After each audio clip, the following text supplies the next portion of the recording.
Hey guys, how's it going? Welcome back to the fourth and final part of my analysis of the Super Millions final table on GG Poker. This was recorded or streamed live on the 16th of August 2022. If you haven't done so already, make sure you watch parts 1, 2, and 3. Today we're going to be taking a look at I think it's a really interesting hand. Ace Queen off against Pocket Kings. Let's get into it. So you can see then the cutoff goes for the open, for the min raise here. He's got Ace Queen off, and Blue Moon here with Pocket Kings is going to make a really small 3-bet to just 2.5x the open. I think it's like 5 bigs. He makes it 350k, something like that. And then it folds back to Ace Queen off, and he actually just goes for a 4-bet jam. And I thought it was a really interesting hand because the two commentators for this, Jeff Gross and Matt Waxman, they were saying like, oh, it's just a caller, like it's Ace Queen against Kings, all the chips are going in. And I thought, why is this a caller? Is that what everyone's thinking? And I often like to look at or listen to commentators here, sort of get an idea of what or how population are thinking. Because if Ace Queen off jams here, is it a value jam? Like, is Button going to be calling off with Ace Jack, Ace 10, King Queen? Probably not. So it must be a bluff, right? So can you get better hands to fold? Is Ace King going to fold? Well, no, Ace King's not going to fold. So I'm not really sure why you'd want to jam this spot. Now, those are my thoughts, my logical thoughts before I ran the sim. Let's find out if the sim agrees. All right, so first up then, you can see cutoff's opening a pretty tight range for a cutoff open, 22% of hands.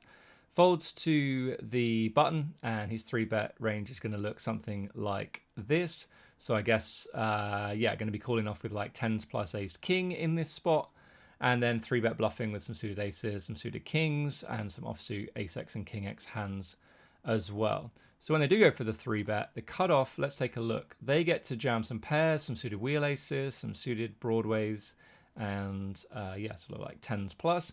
If we take a look at Ace Queen off, it's calling or it's folding, but it's not going to jam. Jamming doesn't look like it's very good in this situation. So let's just see if what I thought was true, that you're not getting a better hand to fold and you're not getting a worse hand to call. As you can see, that's exactly what's going on here.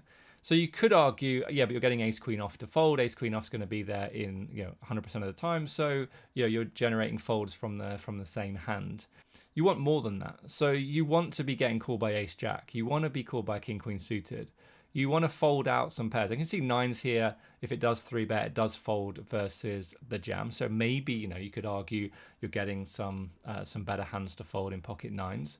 But if we go back to the 4-bet jamming range, surely it's better to jam Ace 5 suited and Ace 4 suited, blocking aces, blocking Ace King, and getting better hands to fold. You're getting Ace Queen off to fold, you're getting Ace Jack off to fold, you're getting Ace 10 off to fold.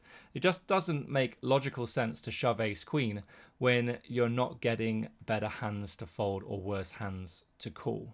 Just to show you that this is what happened, the cutoff does eventually jam. I just thought it was a really fascinating hand because the commentators were like, yeah, it's just a caller. What can you do with Ace Queen off? But as you saw from the sim, you can either call or you can fold. Jamming is going to be the worst of all three options. So in the previous 3 videos, I made it really clear that when you run a sim, it's really important to explore that sim and find out a little bit more about some sort of like what ifs. What if the player with Pocket Kings had 3-deuce off and folded? What happens then? If the small blind 3-bets, how does Ace Queen off respond? Let's take a look at a potential situation. So let's say you open from the cutoff and the big blind 3-bets. You can see here, this is really nice because you can see the hands that are going to 3-bet fold down here, and you can see the hands that are going to make really easy calls, Jacks plus Ace King. So if we do 3-bet, we can take a look at what the cutoff does. And now Ace Queen off is going to continue. It's going to VPIP 100% of the time, either going to call or jam in this spot. And if you do choose to jam, then the cutoff, as you can see, is going to call with Jacks plus Ace King and fold those other hands that we already thought about. So if we take a look at the cutoff's 4-bet jamming range here, Ace queen offsuit does make it in there, and kind of goes against what I was talking about before in terms of getting better hands to fold. You're not getting any better hands to fold, and you're not getting any worse hands to call. So those ideas that I gave, like they're really common, and they should be the first things you think about. But there are going to be situations where it doesn't it doesn't ring true, and so there's something else going on. For me, like, I would much sooner just flat ace queen off and keep in all of these weaker offsuit ace x hands and some queen x hands in here that you dominate. And then jamming like ace 5 suited, ace 4 suited, and getting those better ace x hands to fold. Having said that, like, it's only ace 10 off, maybe some ace 7 off in there as well that you can actually get to fold. That is better. So I think what's going on here is that if you do choose to jam ace queen off, you're actually just denying equity. You're getting your opponent to fold a decent chunk of hands. You can see they're 3-betting 8.2%, but only calling off with 3%. So generating folds is really, really nice. Another thing to think about when you are jamming is, do you block the kind of hands that will call? And we've already talked about, can you get better hands to fold? You can't do in this situation. Can you get worse hands to call? No, worse hands are not going to call. But do you block some hands that will call? And if you're jamming ace queen here, yes, you're blocking ace king, you're blocking aces, and you're blocking queens.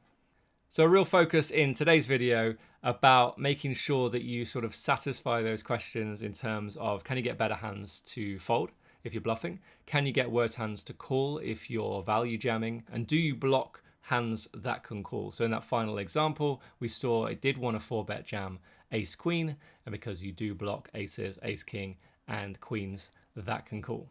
If you haven't done so already, make sure you hit that subscribe button. Leave me a comment down below. Let me know what you thought about this 4-part series, and I'll see you soon. Bye-bye.